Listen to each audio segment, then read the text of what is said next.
বিসমিল্লাহির রহমানির রহিম। টেবিল টক ইউকে চ্যানেলকে আমি আন্তরিকভাবে ধন্যবাদ জানাই।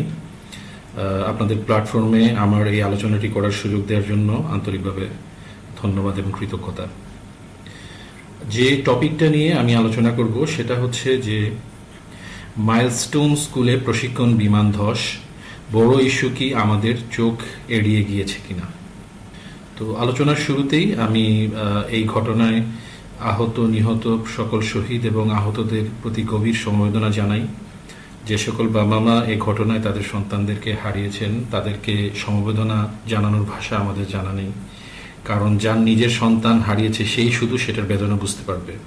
আমি এখানে অডিও চক দিয়ে কিংবা অন্য আলোচকরা আসলে যাদের নিজেদের কেউ হারায়নি, কেউ মারা যায়নি তারা কিংবা আহত হয়নি, তারা সেই বেদনাটা বুঝতে পারবে না, এটাই স্বাভাবিক। তারপরেও আমরা আল্লাহ তাআলার কাছে দোয়া করি আল্লাহ তাআলা যেন তাদেরকে সবর করার তৌফিক দান করেন এবং যারা আহত আছেন তাদেরকে পরিপূর্ণ নিরাময় দান করেন, আল্লাহুম্মা আমিন।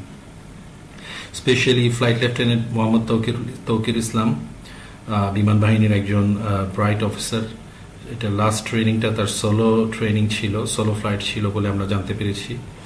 আল্লাহ তাআলা তার মৃত্যুকে শাহাদাতের মৃত্যু হিসাবে কবুল করুন। দেশকে এবং দেশের মানুষকে রক্ষার জন্য, বিদেশি শত্রুদের হাত থেকে রক্ষার জন্য তিনি কাজ করছিলেন, সেভাবে যেন আল্লাহ তাআলা কবুল করেন, আমিন।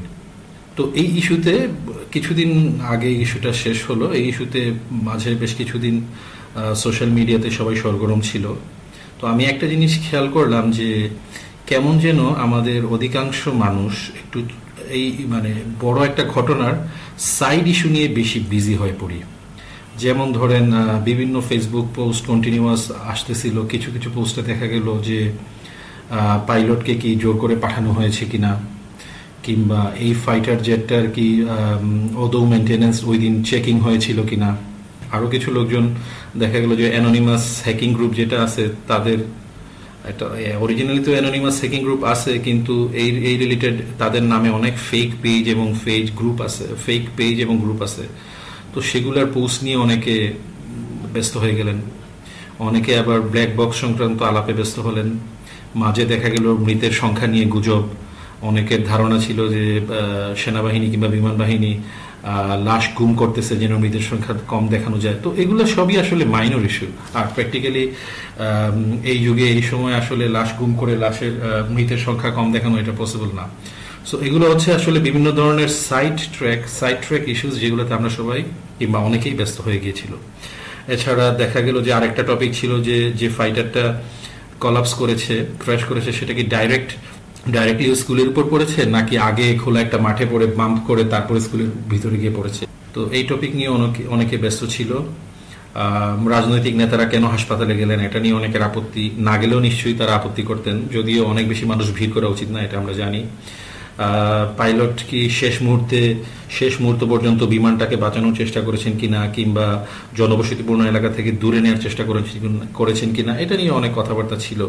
যদিও আমরা বুঝতে পারতেছি যে এটা এয়ারপোর্টের রানওয়ের দিকে নেওয়ার প্রচেষ্টা ছিল, ঢাকার বাইরে নেওয়ার কোনো প্ল্যান ছিল না। হয়তোবা কন্ট্রোলের সাথে মূল প্ল্যান আলোচনা হয়েছিল যে প্লেনটাকে আবার সেফলি ল্যান্ড করানো যায় কিনা, এটা সামনে হয়তো বা বের হবে। তো এগুলো আসলে সাইড ইস্যুস, মাইনর ইস্যুস।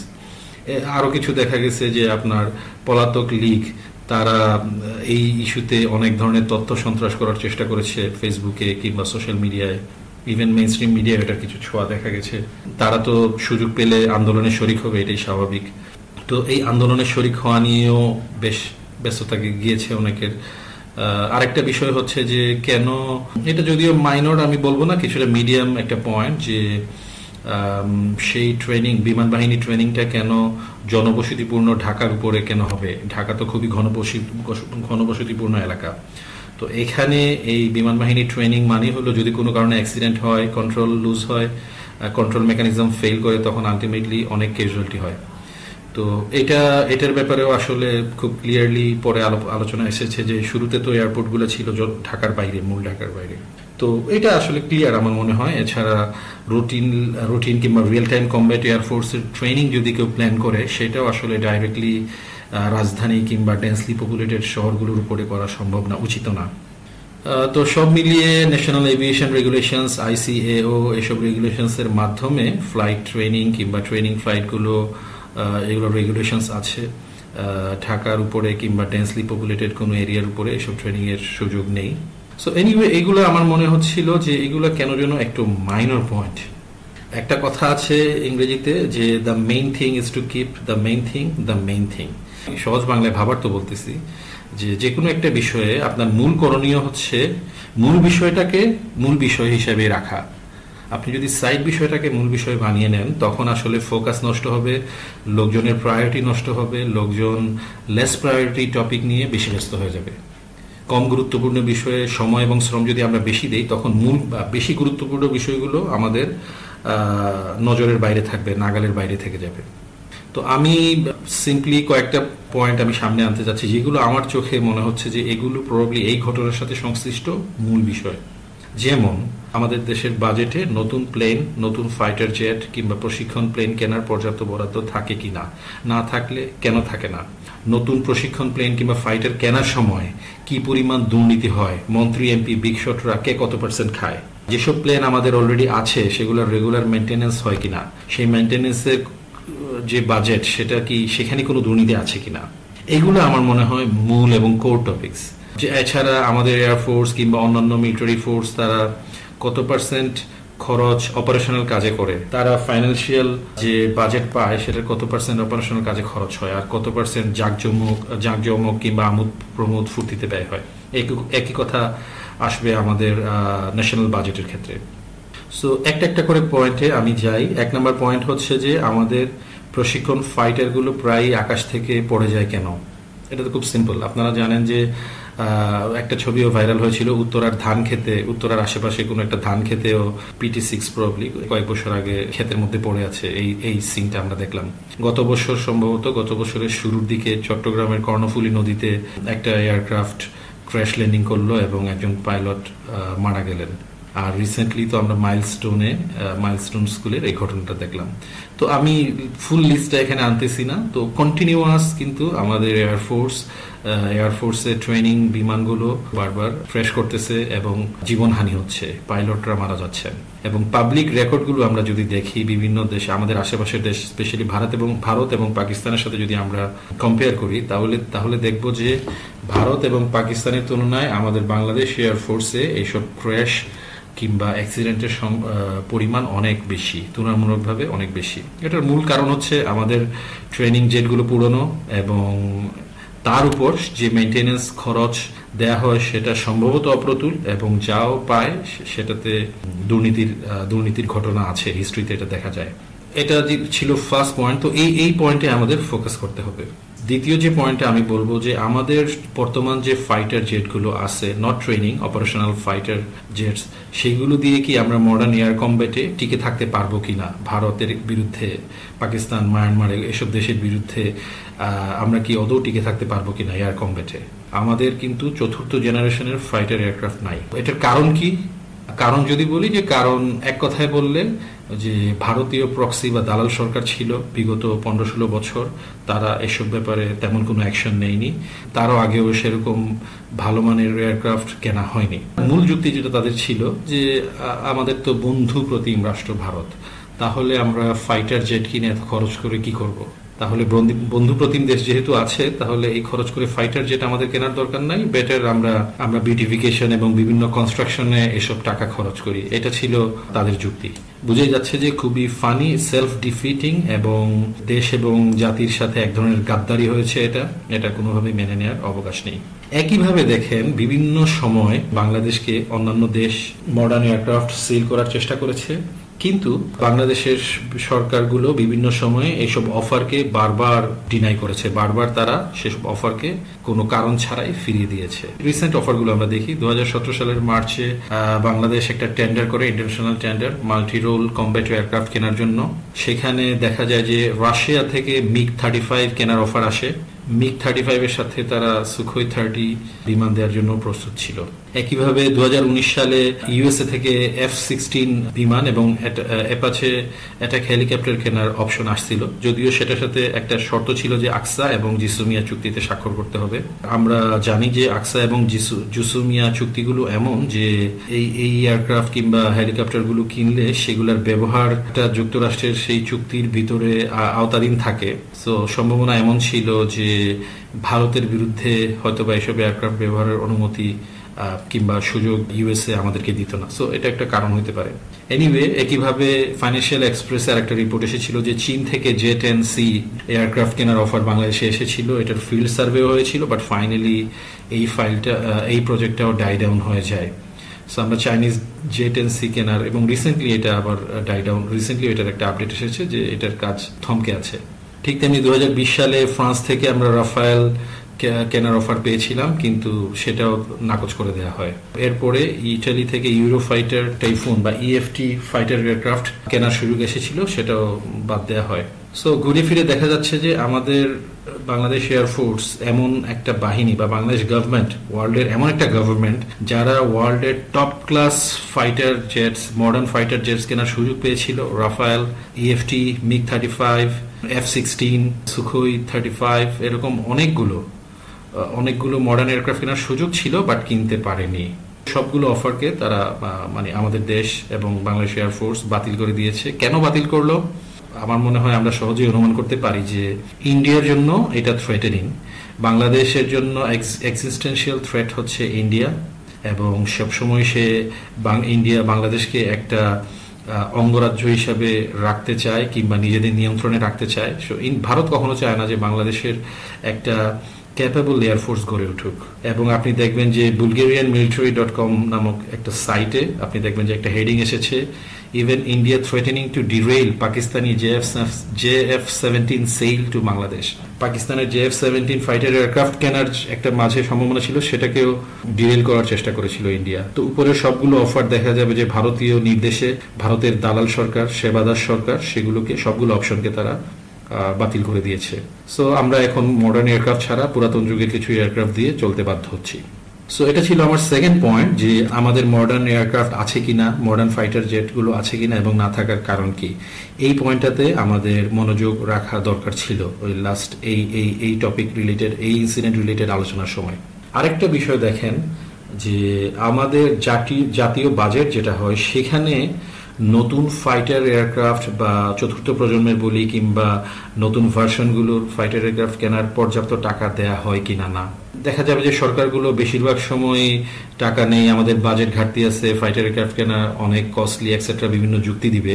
কিন্তু আপনি যদি দেখেন আমাদের বাজেটের খরচগুলো অনেক অপচয় হয় সব খুবই নিম্নমানের প্রজেক্টে, যেগুলো না দেশের পক্ষে কোনো কল্যাণকর, না আমাদের এই জাতির জন্য কোনো কল্যাণকর। যেমন ধরেন সেই মুজিব ভাস্কর্য এবং মোরাল নির্মাণে 1,000 কোটি টাকা পর্যন্ত, 500 থেকে 1,000 কোটি টাকা খরচ হয়েছে। মুজিব কর্নার আমাদের বিভিন্ন শিক্ষা প্রতিষ্ঠান এবং অফিসে 300 কোটি টাকা প্লাস। মুজিব বর্ষ উদযাপনে প্রায় 1200 কোটি টাকা। বিভিন্ন প্রজেক্ট উদ্বোধন করা হয় বিভিন্ন মন্ত্রীদের মাধ্যমে, প্রাইম মিনিস্টারদের মাধ্যমে।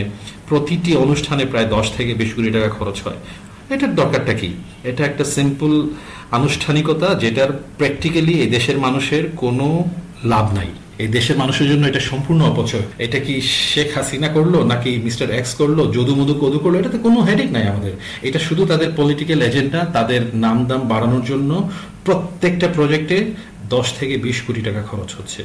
এছাড়া আবার দেখবেন একই প্রকল্পের একাধিকবার উদ্বোধন করা হচ্ছে, এবং এভাবে প্রকল্পের উদ্বোধন একবারে এক নেতা উদ্বোধন করলো, কিছুদিন গ্যাপ হয়ে গেছে, নতুন ভাবে বাজেট হইলো, সো আরেকজন নেতা গিয়ে তার চেহারা টিভিতে দেখাইতে হবে। ভেরি ফানি এবং খুবই স্যাড একটা সিচুয়েশন আমাদের মতো একটা গরিব দেশে। সো দেখা যাবে যে এইভাবে 50 কোটি টাকা প্লাস খরচ হচ্ছে একই প্রকল্পের একাধিক উদ্বোধনে। অপ্রয়োজনীয় বিদেশ সফর মন্ত্রী কিংবা সরকারি কর্মকর্তাদের, সেখানে বছরে প্রায় 200 থেকে 500 কোটি টাকা খরচ হয়। বালিশ কেলেঙ্কারি, রূপপুর প্রকল্পের বালিশ কেলেঙ্কারি বলি কিংবা পানামাই প্রকল্পের ওভারঅল হরিলুট যেটা বলি, প্রায় 1,13,000 কোটি টাকা লুট হয়েছে বলে এস্টিমেশন। সো এটা দিয়ে 1,13,000 কোটি টাকা দিয়ে আপনি বাংলাদেশ এয়ারফোর্সের জন্য কতটা মডার্ন ফাইটার এয়ারক্রাফট কিনতে পারতেন আপনি শুধু চিন্তা করেন। এছাড়া দলীয় নেতার নামে নামাঙ্কন করা, যেটাকে বলে বিভিন্ন সাইনবোর্ড অথবা পাথরে খোদাই করা বিভিন্ন নাম যে অমুক নেতা উদ্বোধন করেছেন, তো এটা তোমার নাম দিয়ে আমার গেম কি? আমার তো এত টাকা খরচ করে অমুক নেতা উদ্বোধন করে, এটাকে তোমার কারো বাপের টাকায় তো এই উদ্বোধন হচ্ছে না, এটা তো আমাদের দেশের 20 কোটি মানুষের টাকায়। তুমি কোন নেতা, তোমার নামটা তো আমাদের জনগণের টাকা এখানে দেওয়ার কোনো সুযোগ নাই। বছরে এটার পিছনে হয়তো 100 কোটি টাকা প্লাস খরচ হয়ে যাচ্ছে। বিভিন্ন উপদেষ্টা এবং বিশেষ সহকারী নিয়োগ হয় গভর্নমেন্টের জন্য বছরে, এবং যাদের তেমন কোনো কাজ থাকে না, চেহারা এবং ফেস দেখানোর জন্য, বিভিন্ন পলিটিক্যাল এন্ডকে খুশি রাখার জন্য এগুলো করা হয়, বছরে 100 কোটি টাকা প্লাস। বিভিন্ন দুর্বৃত্ত ব্যবসায়ী যারা আছে, প্রভাবশালী এবং সরকারের সাপোর্টার স্পেশালি যারা থাকে, তাদের ঋণ মাফ করা হয়, সরকারি ঋণ মাফ করা হয় অথবা কোনো তফসিল করা হয়। বছরে 5,000 কোটি টাকা প্লাস আমাদের ক্ষতি হয়, আমাদের দেশের ক্ষতি হয়। বেসিক্যালি এটা একটা সিস্টেমেটিক ওয়েতে জনগণের 5,000 কোটি টাকা এই অসৎ দুর্নীতিবাজ ব্যবসায়ীদেরকে দিয়ে দেওয়া হচ্ছে, কারণ তারা এসব পলিটিক্যাল দলকে নির্বাচনের সময় প্রচুর টাকা দিচ্ছে। এই চুক্তিতে হয়তো বা টাকাটা নেয়, নির্বাচনী খরচ দেয় যে তার ঋণ মাফ করা হবে কিংবা ঋণ পুনঃতফসিল করা হবে। সো বছরে যদি 5,000 কোটি টাকা এই খাতেই শুধু আমাদের জনগণের টাকা নষ্ট হয়, আপনি চিন্তা করেন এই টাকা দিয়ে আপনি মডার্ন এয়ারক্রাফট, একটা ফ্লিট কিনতে পারতেন কিংবা আরো কত কিছু কিনতে পারতেন। আমাদের বিভিন্ন মেগা প্রকল্প হয়েছে, কোনোটা কিছুটা অপ্রয়োজনীয় বটে। মেগা প্রকল্পের মধ্যে যে দুর্নীতি হয়েছে সেখানে প্রত্যেকটা প্রকল্পে মিনিমাম 30-50% ব্যয় বেশি দেখানো হয়। হাজার হাজার কোটি টাকা এক একটা প্রকল্পে আপনার দুর্নীতি হয়েছে এবং বাংলাদেশ থেকে পাচার হয়ে গিয়েছে। এত টাকা যদি দুর্নীতি হয়, আমাদের এমনি গরিব দেশ, অর্থনীতি দুর্বল, এর মধ্যে যদি রক্তচোষার দল যদি এভাবে আমাদের অর্থনীতিকে চুষে একেবারে খেয়ে ফেলে, তাহলে আমাদের এয়ারফোর্সের ফাইটার আমরা কোথায় কিনবো? আমাদের নেভাল ফ্লিট আমরা কিভাবে বাড়াবো? আমাদের আর্মির জন্য military arsenals, military hardware, modern hardware আমরা কিভাবে কিনবো? সো এটা একটা আমার মনে হচ্ছে যে মেজর একটা পয়েন্ট, যেখানে আমাদের সবার ফোকাস রাখা উচিত ছিল এই ঘটনায়, কিংবা সামনে এরকম যে কোনো ঘটনা হোক, আমাদের সবসময় উচিত বড় পয়েন্টগুলোতে ফোকাস রাখা, সাইড ইস্যুজে বেশি ফোকাস না করা।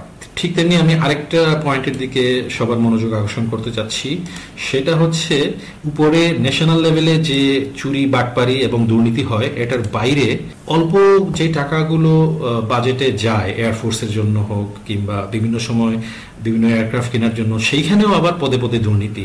প্রথমে তো বড় লেভেলের বিগ লেয়ারে খাইলই, আবার যেই টাকা অ্যালটমেন্ট হইলো অনেক দুর্নীতি, চুরি বাটপারির পরে অল্প কিছু টাকা, সেই টাকা দিয়ে এয়ারক্রাফট কেনার সময় আবার দুর্নীতি। লেয়ারে লেয়ারে আমরা সাধারণ মানুষ এইসব চোর বাটপারদের দুর্নীতির শিকার হচ্ছি। এদেরকে শাস্তির আওতায় আনতে হবে। রাশিয়া থেকে 8টা MiG-29 কেনা হয় 700 কোটি টাকায়, কিন্তু সেটা পরে দেখা গেল যে সেটা স্পেয়ার পার্টস কালেক্ট করা ডিফিকাল্ট, এবং সেখানে একটা বিরাট দুর্নীতি হয়। দুর্নীতি দমন কমিশন, প্রাক্তন fascist prime minister Sheikh Hasina এবং ব্যবসায়ী নূর আলীর নামে দুর্নীতির মামলা করে। ঠিক তেমনি F-7 বিমান কেনার সময় দুর্নীতি হয় 2004 থেকে 6 সালে, যেখানে দেখা যায় যে 16টা F-7 কেনার সময় প্রায় $9 মিলিয়ন অস্বচ্ছ ব্যয় হয়। ইয়াক 133 প্রশিক্ষণ বিমান 2015 থেকে 15-16তে যেটা কিনা হয় রাশিয়া থেকে, সেখানে $1 বিলিয়ন চুক্তিতে কমিশন এবং দাম বৃদ্ধির অভিযোগ ওঠে। অরিজিনাল দাম থেকে বেশি মূল্য দেখিয়ে সেই টাকাটা তারা দুর্নীতি করে। ঠিক তেমনি KHW কারাকোরাম বিমান কেনার সময় 2014 থেকে 18-র মধ্যে এটা হয়, এবং চীন এবং পাকিস্তানের যৌথভাবে তৈরি এই বিমান, এটা কেনার সময়ও দুর্নীতি এবং মধ্যস্বত্বভোগীদের অতিরিক্ত কমিশন বিতরণের অভিযোগ আছে। PT-6 বিমানগুলো বিভিন্ন সময় এগুলো কেনা হয়েছে এবং এগুলোর সময় দুর্নীতির অভিযোগ আছে। একইভাবে MiG-29 এবং ইয়াক 130 গুলোর রক্ষণাবেক্ষণের ভাউচার এবং বিলিং এর ক্ষেত্রেও দেখা যায় যে অতিরিক্ত যন্ত্রাংশ কেনার সময় অত্যাধিক দাম দেখানো হয় এবং কল্পিত বিভিন্ন খরচ দেখানোর অভিযোগ উঠেছে। ঠিক তেমনি সুখোই যুদ্ধ বিমান কেনার প্রস্তাব এসেছিল, সেখানেও দুর্নীতির কারণে ফাইনালি সেই প্রজেক্টটি বাতিল হয়। সেখানে রাজনৈতিক নেতা কিংবা তৃতীয় পক্ষ প্রায় $120 মিলিয়ন কমিশন আদায়ের চেষ্টা করেছিল, সেটা ফাঁস হয়ে যায় এবং এই প্রজেক্টটা বাতিল হয়। বিগত air chief marshal Abdul Hannan 2025 সালে উনি প্রায় 3,000 কোটি টাকা আত্মসাতের অভিযোগে তার বিরুদ্ধে তদন্ত শুরু হয় এবং তিনি ফাইনালি সব টাকা ব্যাংক খালি করে পালায় যান, এটা আমরা সবাই জানি। তো এভাবে দুর্নীতির আসলে শেষ নাই। এখন কথা হলো মিস্টার আব্দুল হান্নান একা খেয়েছেন না, নিশ্চয়ই এটার ভাগ পলিটিক্যাল দলগুলো পেয়েছে। 3,000 কোটি টাকা একটা চিফ, একটা একটা একটা ফোর্সের চিফ এটা একা খেয়ে ফেলা এটা মানে খুবই কঠিন। পলিটিক্যালি যদি সাপোর্ট না থাকে এত টাকা লুট করা, দুর্নীতি করা অসম্ভব। সো এই যে Nexus, political military senior generals এবং সিনিয়র লেভেল অফিসারদের যে নেক্সাস হয় এবং প্রমোশনও দেওয়া হয়, আপনারা জানেন যে পলিটিক্যাল মোটিভেশন থাকে অনেক। এই পলিটিক্যাল নেক্সাসটা ভাঙতে না পারলে আমাদের দেশের সাধারণ মানুষের ভাগ্য কোনোদিন বদলাবে না। দুর্নীতিবাজ পলিটিশিয়ানরা, দুর্নীতিবাজ সরকারি কর্মকর্তা এবং মিলিটারি ফোর্সের সিনিয়র অফিসারদের সাথে একটা নেক্সাস করে তারা এই দুর্নীতিটা করে। সো এইটা আরেকটা বড় আলোচনার বিষয়বস্তু হওয়া উচিত ছিল আমাদের বিগত এই ঘটনার সময়, যে কেন আমাদের মডার্ন এয়ারক্রাফট নাই, ন্যাশনাল বাজেটে কেন হয় না, আর যেই অপ্রতুল বাজেট আমাদের দেয়া হয় সেটাও কেন দুর্নীতির মাধ্যমে অধিকাংশ টাকায় খেয়ে ফেলা হয়।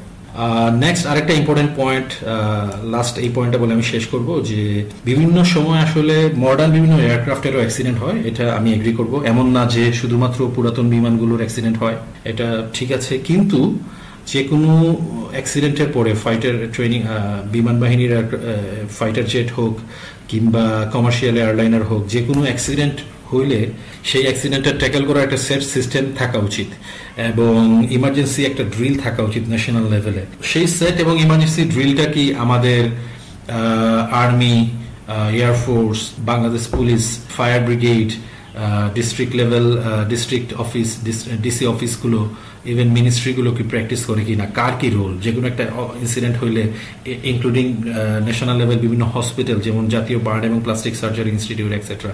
তো এই ড্রিল যদি না হয়, যখনই একটা ঘটনা ঘটবে তখনই বারবার হচপচ লাগবে, যেটাকে বলে যে কে কি করবে, এভরিবডি ইজ কনফিউজ। তখন প্রত্যেকটা ক্ষেত্রে সিনিয়র মোস্ট লেভেল থেকে ডাইরেকশন আসতে থাকবে, এটা কোনো সিস্টেম না।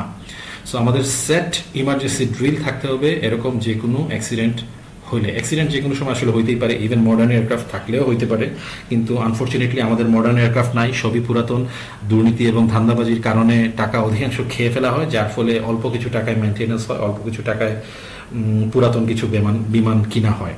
তো ফাইনালি আমি বলবো যে চলেন আমরা সবাই আমাদের ফোকাস ঠিক করি, যে কোনো বিষয় ঘটলে আমরা সাইড ইস্যুতে ব্যস্ত কম হই, রেদার আমরা সবাই মূল টপিকগুলোতে ফোকাস করার চেষ্টা করি, মূল বিষয়ে নজর দিই। হ্যাঁ, ছোট ছোট টপিকও ডিল করা উচিত, সেটা হয়তো বা এইসব টপিকের যারা এক্সপার্ট আছেন তারা ডিল করবেন, কিন্তু আমরা সাধারণ জনতা যারা, আমরা যে কোনো টপিকের মূল ইস্যুতে ফোকাস রাখা উচিত। এটা মনে রাখতে হবে যে এইসব দুর্নীতিবাদ চক্র যারা এবং আমাদের দেশের শত্রু শক্তি যারা আছে, তারা কিন্তু চেষ্টা করবে যে কোনো ঘটনার মূল কারণে যেন সাধারণ জনগণ যাইতে না পারে, সাধারণ জনগণ যেন বুঝতে না পারে কিভাবে তাদেরকে ঠকানো হচ্ছে, কিভাবে তাদেরকে শোষণ করা হচ্ছে, কিভাবে তাদের টাকা লুটে পুটে খেয়ে নিচ্ছে একটা শ্রেণী, একটা চক্র।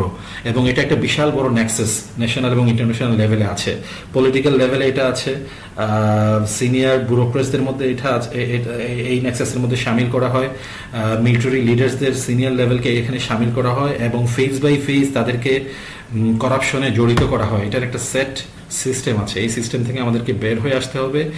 এইসব মূল টপিকে আমাদের ফোকাস থাকা উচিত ছিল, যেটা আমার মনে হয় যে বিগত এই মাইলস্টোন স্কুলে প্লেন ক্র্যাশের সময় আমাদের মূল টপিকে ফোকাস অনেক কম ছিল, বরং আমরা সবাই সাইড ইস্যুতে অথবা মাইনর ইস্যুতে অনেক বেশি বিজি ছিলাম।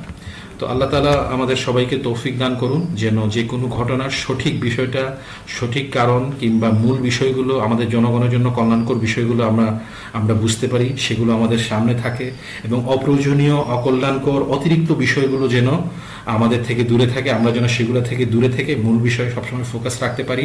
প্রতিটি জাতীয় এবং আন্তর্জাতিক ইস্যুতেও একইভাবে আমরা যেন মূল টপিকে ফোকাস রাখতে পারি।